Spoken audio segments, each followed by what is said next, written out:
Coming up on ATV News, we'll show you the capture of the accused Boston Marathon bomber. a child gets bitten by a dog severely. What does that mean for the dog and its owner? And a science experiment that mirrors a popular TV show. Spring is in the air, and that means spring football. We'll show you how the Aggies did, plus high school kids hitting each other with sticks. All that and more coming up on ATV Sports. Can you start eating outside yet? I'll let you know on your outdoor dining forecast. It's all starting right now on your ATV News.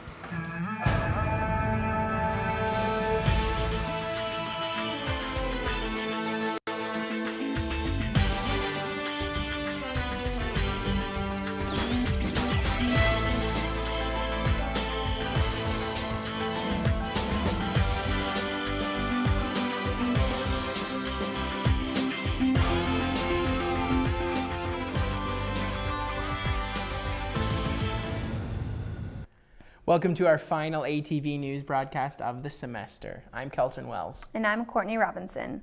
Boston police have released video of their standoff with the Boston bomber suspect from last Friday. With thermal imaging, you can see the suspect hiding in a boat. A SWAT truck is using a mechanical arm to remove the cover on the boat, piece by piece, until there is the hole where the suspect is in the boat. But the suspect doesn't come out even as the cover is being removed. After taking off most of the cover, SWAT lobs a flash grenade. Then another flash grenade.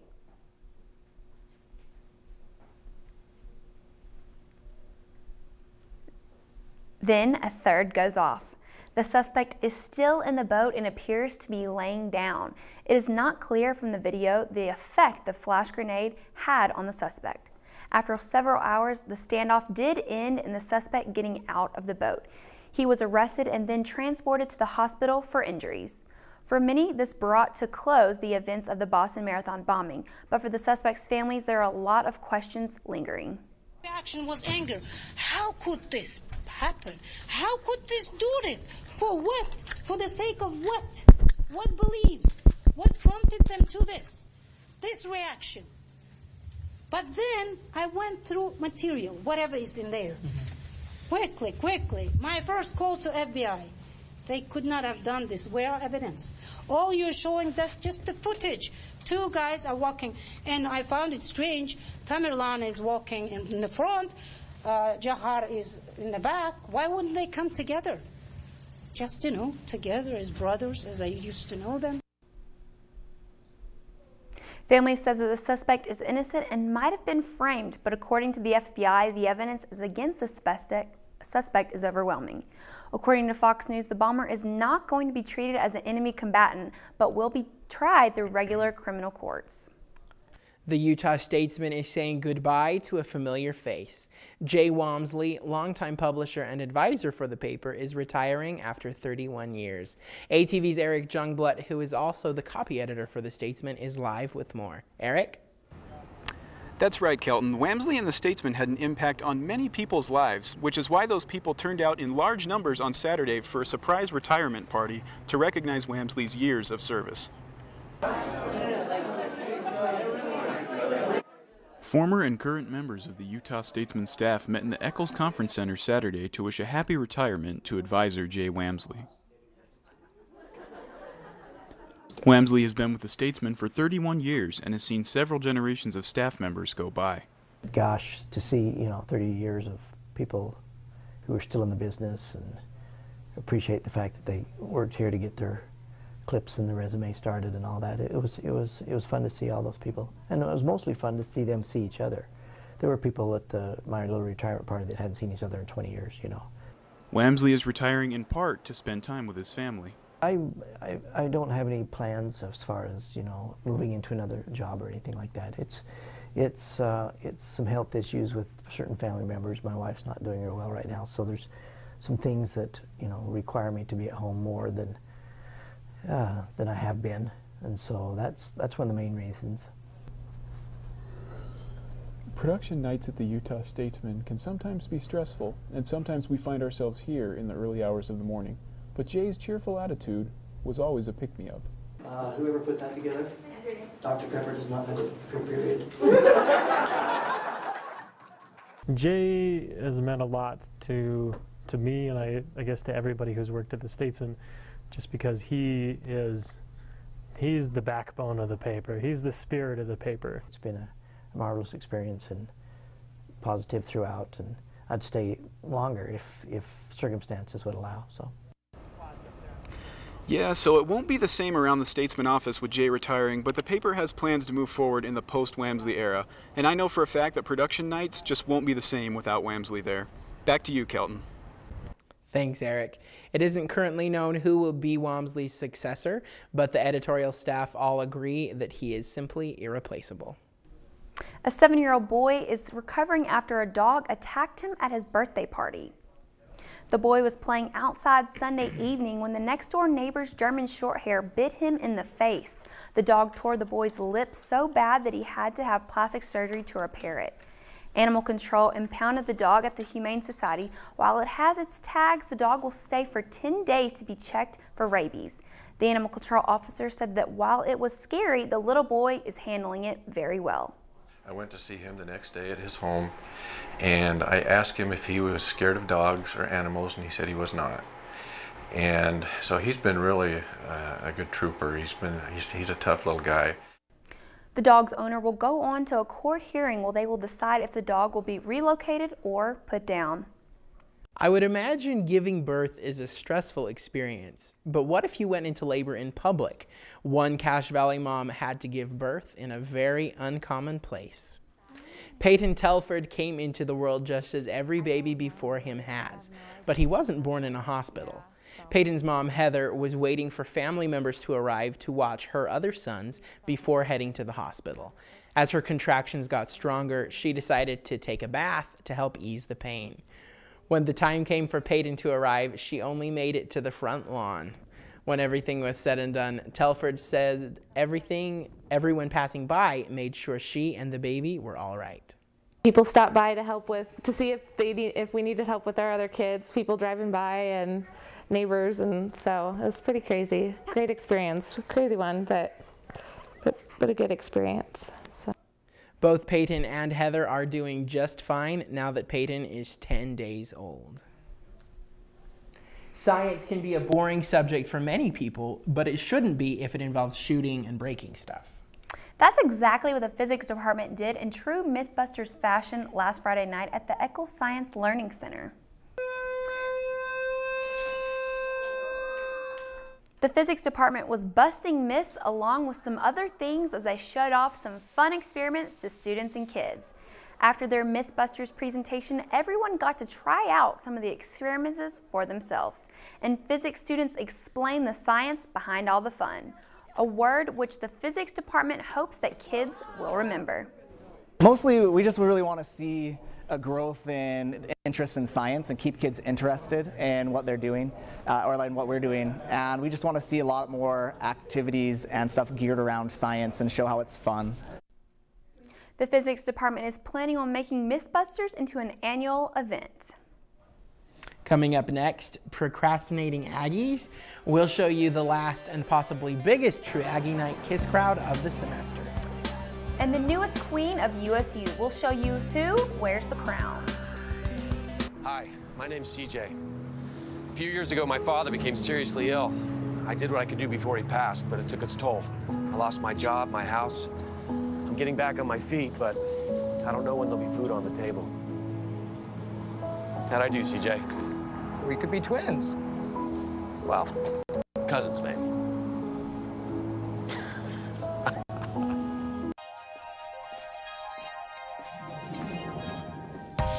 Say with me, imagine what you'd see if every child had a book to read. 'Cause every kid across the nation deserves a book to read, and we can make it happen right now. No, I don't know what you've been told, but kids with books learn so much more. So the mission is for us to get a book to each and every child. So let's join hands, book people unite, unearth hidden passion. To motivate some magic, to change the writing on the wall, writing on the wall, and make a difference. One look inspires, one look can be the first one thing. Read to a child today and spark a lifetime of ambition.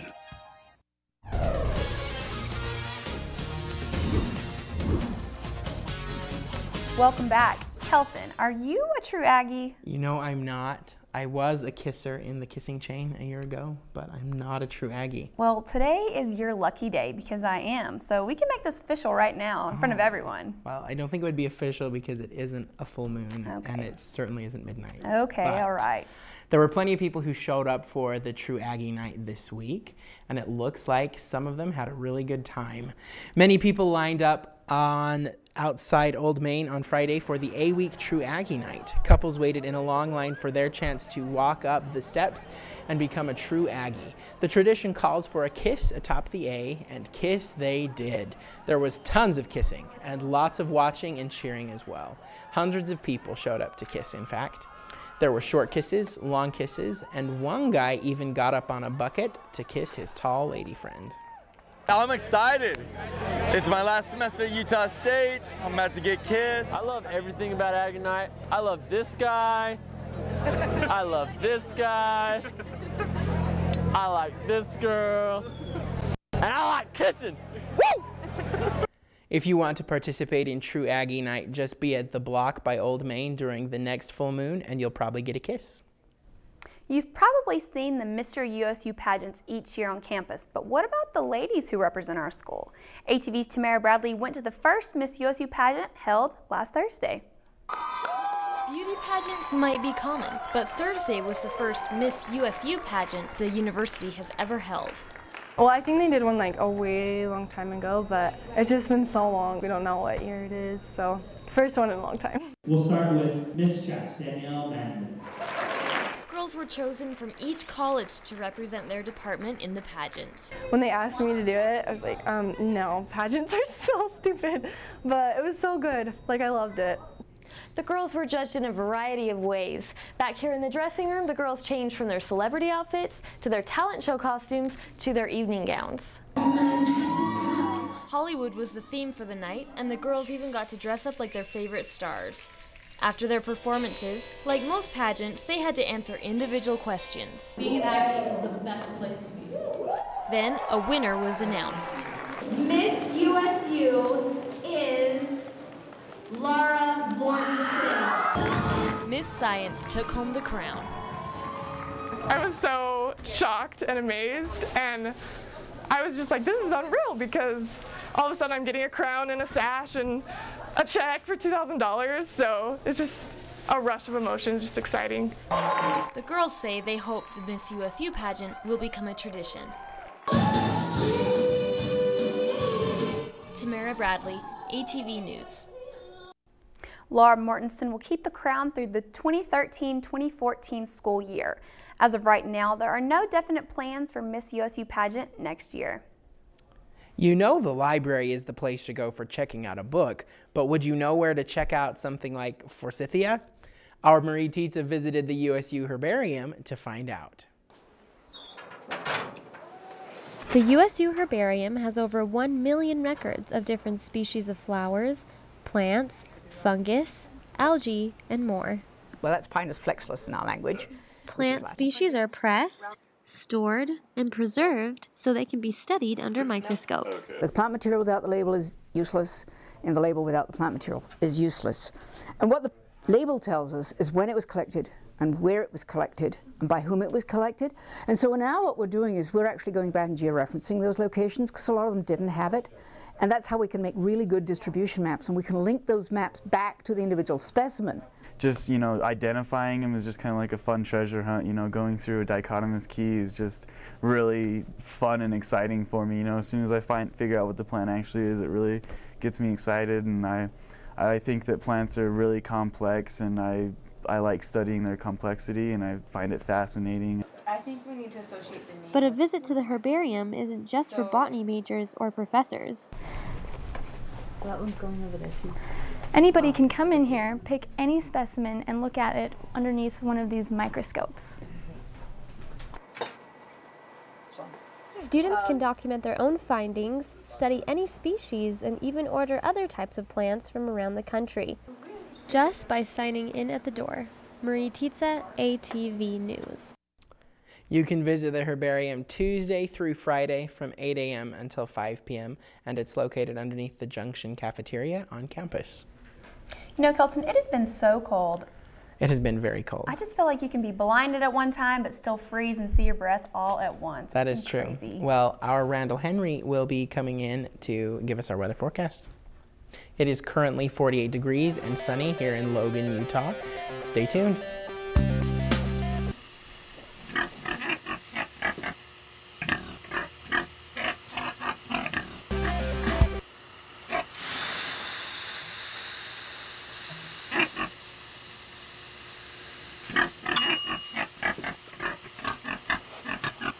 Cook foods to the right temperature using a food thermometer. 3,000 Americans will die from food poisoning this year. Keep your family safer. Check your steps at foodsafety.gov. Hi, my name's CJ. A few years ago, my father became seriously ill.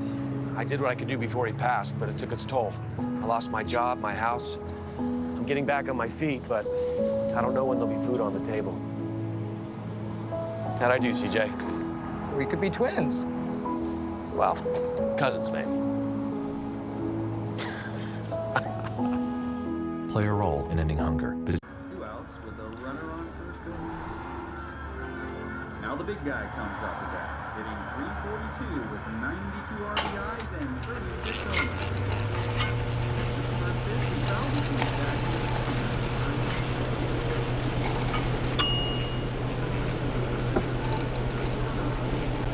Chill raw and prepared foods promptly. 1 in 6 Americans will get sick from food poisoning this year. Keep your family safer. Check your steps at foodsafety.gov.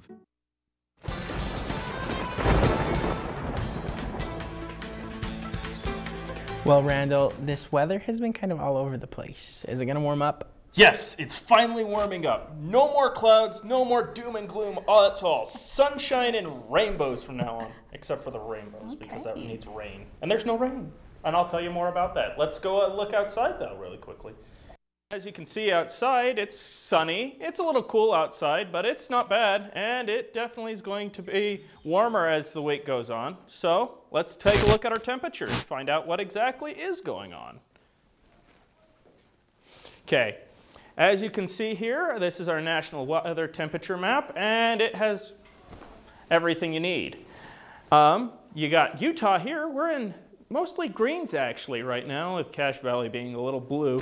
But that means we're in the 50s to 60s range, and we are definitely going to be seeing 60s coming through the week, and especially towards the end of the week where it'll start to really warm up. But right now, let's just take a look at this map. As you can see, we got warm temperatures down south, big blue area right here around Colorado, but we're going to start seeing some more yellows as time moves on. Let's look at our national precipitation.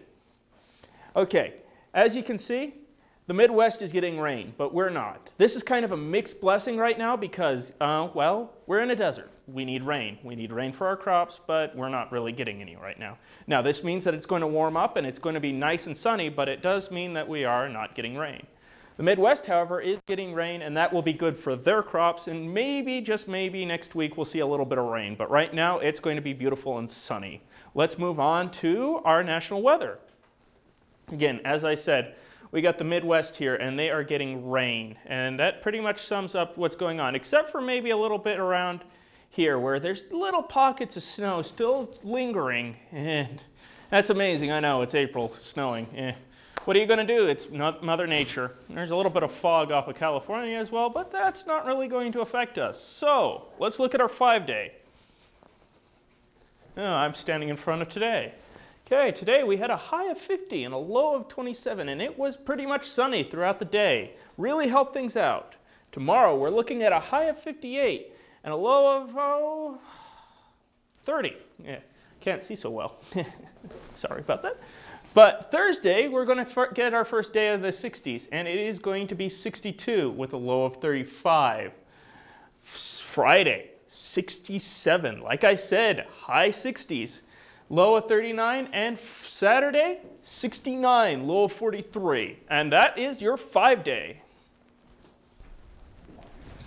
Randall, I like that 5-day. I can do live too. with that. It's nice and warm and sunny. Yes. Good. Sounds good. Great. Well, coming up after a short commercial break, we'll show you how Coach Wells did his debut in front of the home crowd.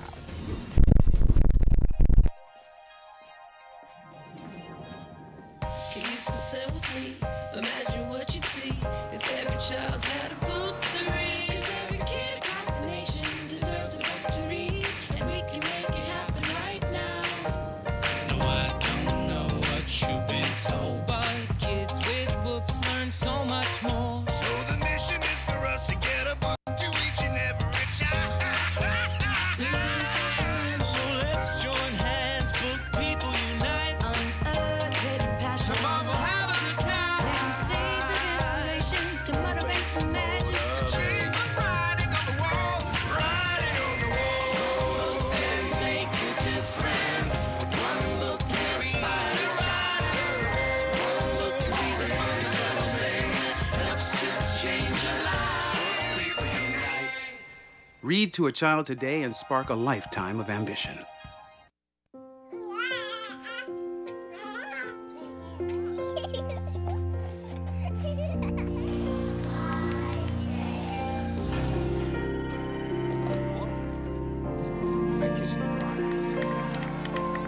A full life, measured in seats, starts with the right ones early on. Car crashes are a leading killer of children 1 to 13.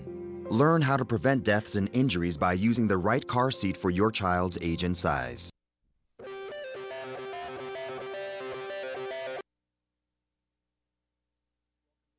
Sports, let's get started. The football team has been practicing since March, and on Saturday, the Matt Wells era began at the blue and white game. Lee Kubik brings you the sights and sound of the game. Last Saturday was the last chance for fans to see the football team this spring as they hosted their annual blue and white spring game. The defense started quickly with this sack on Craig Harrison by Marquand Ellison. The defensive line held strong as Joseph Hill just could not find a hole to get through to make a play. The offense started to build some momentum as Chucky Keaton finds Travis Van Leeuwen on this short pass. And Joey DiMartino takes off up the field, reaching the secondary on this long run. The wheels started to come off, however, as DiMartino fumbles and Nick Vigil picks it up, almost scoring before being tackled by the quarterback, Craig Harrison. Yeah, I'll probably be hearing about that for a while, getting tackled by the quarterback. Not my best moment, but, well, he's got the ball, I guess. When all was said and done, the blue team just could not keep up with the white team, as white team wins 59-39. The fans got to see the position battles that were at stake, while the players know that they still have some room to grow. I'm still learning, I still have fun, and we coming out here, we working together. After the game, fans got to go onto the field to meet some of their favorite current players, including Chucky Keaton. The game won't affect the team's record. More fans show up to meet former Aggies than current ones. Fans lined up to get pictures and autographs from NFL superstars Bobby Wagner and Robert Turbin. Coach Wells says this is just one aspect of the spring game that makes it special. What this game's going to end up being all about is what it was just the last 15 minutes, and getting a lot of these guys back here, former Lettermen and guys that have played and laid the foundation for this program, so it's important for me to get those guys back. Next up is summer practice before the regular season starts in the fall. Lee Kubik, ATV Sports. Summer practices begin in June as the team prepares for their first game against Utah in Salt Lake City, August 29th. In high school sports, it was a battle of two Cache Valley rivals Friday night as the Skyview and Logan lacrosse teams dueled under the football field lights in Smithfield. Skyview opened up the scoring with this goal by Bryant Cannell in the first quarter. Curtis Jukes would follow up only seconds later with a goal of his own. Skyview had a 5-2 lead going into halftime. The rain was a factor all game, and it picked up in the second half. Logan tried to mount a comeback but couldn't get past Skyview goalie Philip Cannell. The Bobcats would go on to win 10-4 on senior night. Skyview coach Troy Oldham attributed the team's success to teamwork. We had to be on our best game tonight, and I feel like our kids came out. They played together as a team. I mean, if you notice, we didn't have like one outstanding player. I mean, besides our goalie who just who did just a phenomenal job.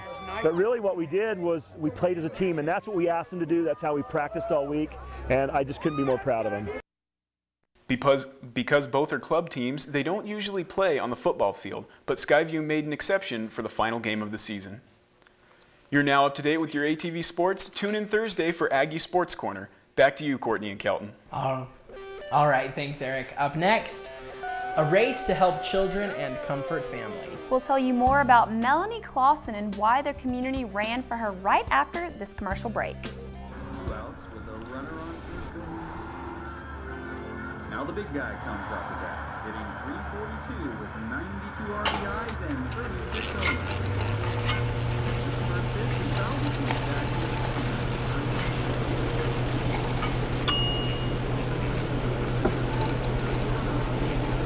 Chill raw and prepared foods promptly. 1 in 6 Americans will get sick from food poisoning this year. Keep your family safer. Check your steps at foodsafety.gov.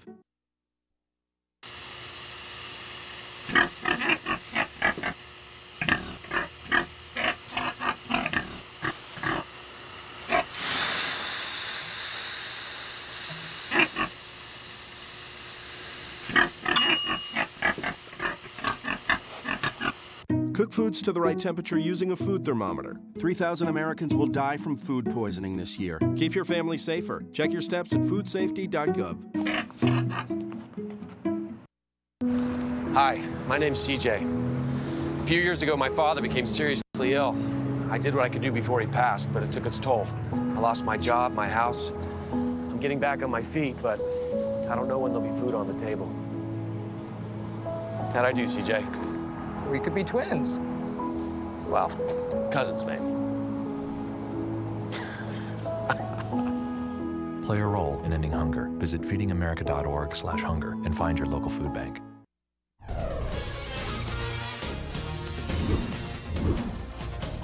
On Thursday's show, we introduce you to Melanie, a little girl who has autism. We have chosen her because she was the recipient of this year's Braveheart Run. Our Victoria Carden went to find out how the race went and why the Braveheart Run matters to those who competed. Go! About 200 people came, but because of the rain, a few people brought their umbrellas. The rain caused a few technical difficulties as well. We got some things at me. Some people enjoyed the rain. It was a little rainy, but it was kind of nice because it kept you cool. And others bundled up against the cold. Despite the weather, people still showed up to come and run, and here comes some now. Good job, guys. Seeing the fact that who they're running for and what they're running for, I think that the weather really isn't much of a factor anymore. I just want to say thank you so much. I know this weather sucks, but this means so much to me to have this support, and this is going to change our family. So thank you so much for coming. We heard from the recipient, so that was good motivation, and I was happy to be here. It's going to help Melanie a lot. We're hoping to give them a decent chunk of money that will really help them. Well, we're going to need one more lane, aren't we? Volunteers worked hard to put it together. It's been a long process. It's been a lot of fun. Last night was a late night. I mean, we were up till 3 o'clock making sure that everything was good to go. So it's been busy. So that people of all sizes and ages could come and run. For a good cause. Victoria Carden, ATV News. If you're still interested in donating, they will be accepting donations on their Facebook page. Just search for Braveheart Race for Little Melanie. Thank you for joining us for our final ATV News edition of the semester. You can catch all of the latest editions of ATV News at aggietvnews.com. Don't forget to catch Cash Rendezvous this Thursday, and we leave you today with songs from the Miss USU pageant. Have a great day, Cache Valley.